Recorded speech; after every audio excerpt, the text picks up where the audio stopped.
How much deeper does this go? Well, when going through Isekai, one would hope only skin deep, but I'm miles in at this point. So where I left off in this series with Konosuba to clarify the genre, ReZero to show how it's solidified in recent years, specifically how the animation focus shifted heavily to the action scenes, leaving the rest to rot, and now it's time to dig deep into Isekai roots with this one. That's right, this time around I thought we'd take a look at a show that laid the groundwork for so many to follow. And I know what you're thinking. Not because I can read your mind or anything, but my perceived self-importance propels me to assume so. Sit back, relax, and follow me as I look at one of the actual foundations of modern isekai as a genre, to pick apart what's so goddamn imitable. This time around we're looking at Gate Jietai Kanochi ni te Kakuta Takairi, or Gate, thus the Japanese self-defense force fought there. But most just call it Gate because they're sensible people. Trust me, I get it. Who the actual hell has thought about this series since it was absolutely shit on by everyone while it was being released? I do have my reasons to talk about this show. I really do. So Gate, an isekai dating back the farthest of those we've looked at thus far. This is kind of where we see these tropes in their more primal state, before they became jaded and tainted by all the commercial success. Is it the first modern isekai as people think of it? Not by a long shot, but this was probably one of the first to hop on the trend before it blew up big time. I know the big old summer 2015 release date hangs heavy on the MyAnime listing for this one, but it's much older than that. Starting off as a self-published web novel, and I'm not liable if you've chosen to turn that into a drinking game, Gate's original run went from 2006 to 2009. Honestly, a late bloomer in terms of isekai, as the series wasn't readapted into light novel until 2010, finishing in 2015, literally a day before the anime was released.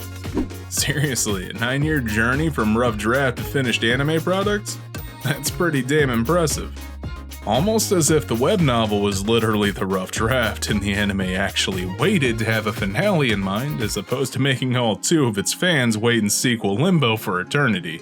So when I say we can get a nice solidified idea of what made isekai popular at the start, rather than the self-aware, wisecracking fit otaku neat stumbling his way through an adventure we have today, I mean it.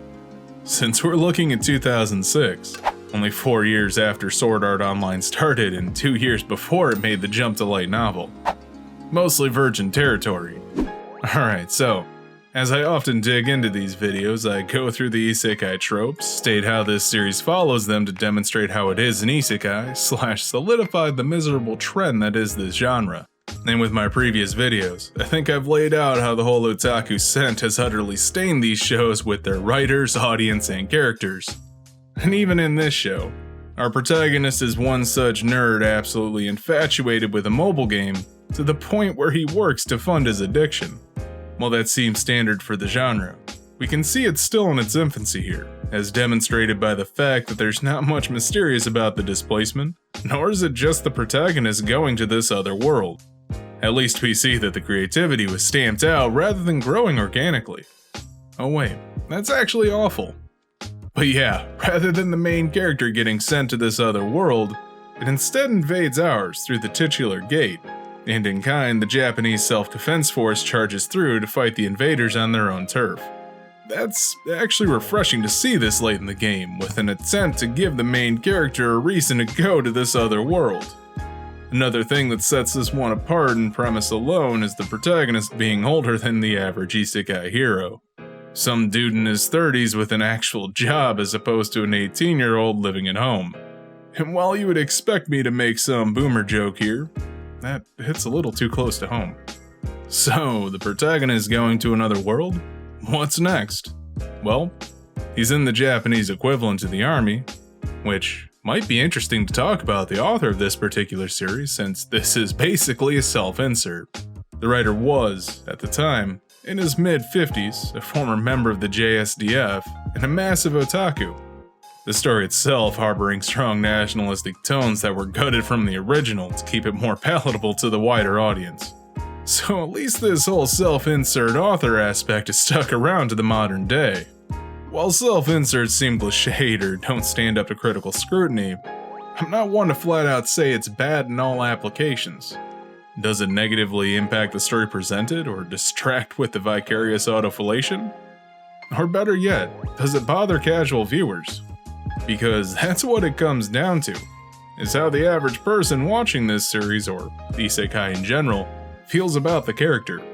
If they're oblivious to, or can even identify with the self-insert aspect, I can't flat out say it's a ding against the genre as a whole.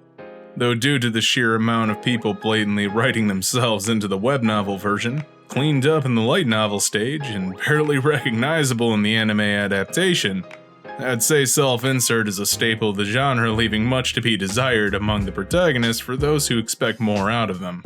As is standard in the genre, we're in the expected fantasy setting with dragons, elves, and such, stuck in a medieval era with their level of technology being bows, horses, and swords. And while I would usually bash that, I think the earlier creativity of these older series shines through here. We have interesting dynamics, cultural shock, and fights that are actually justified beatdowns. Having seen as many isekai shows as I have now, ones with the main characters off in these other worlds with no hope of returning and cut off from modern society, I think this one manages to stand out by being able to contrast the two settings. How would a modern-day army handle a massive charging force of knights, monsters, and dragons? By throwing enough explosives at them to turn the ground to glass, probably. Travel, communication, and such make modern warfare a complete one-sided beatdown against these poor saps. And that makes sense. And seeing how they react to the softer side of modern technology like art, clothing, and trains is pretty damn interesting. I joked earlier about creativity being bled out of the genre as it's gotten older, and looking at an earlier one like this, I'm actually starting to believe it. With how many shows have the protagonist summoned to another world for reasons, a destiny placed upon their shoulders, and a harem thrown at their feet, it's weird to see how many earlier examples tried to have an actual plot about the other world, and what they're doing there besides just being OP.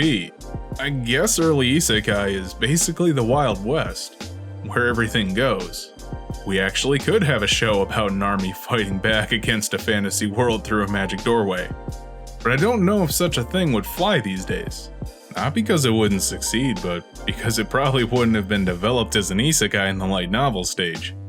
And I think that's kind of what made isekai popular at the start. There was actually some nice creativity in these earlier shows. Like it or not, something like Gate has appeal.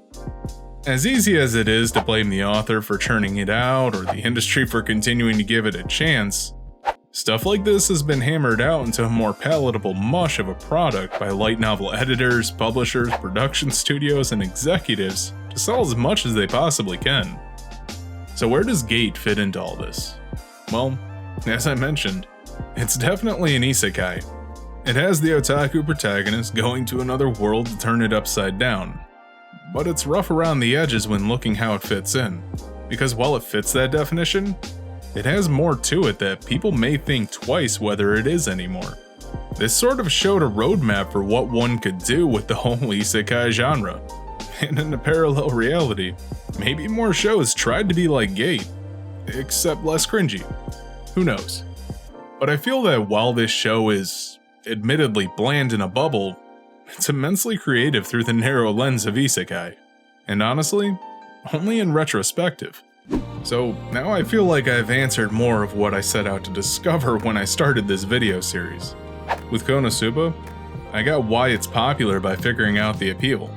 With Re:Zero, I sort of come to understand the cyclical nature of inspiration in these shows. And with Gate, I've come to understand why isekai fails to evolve meaningfully.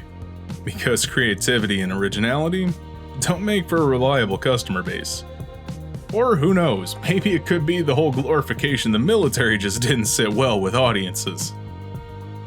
Hey, you made it to the end of the video. Don't forget to like, comment, subscribe, and do all that other YouTube stuff because that really helps me out. Thanks for watching.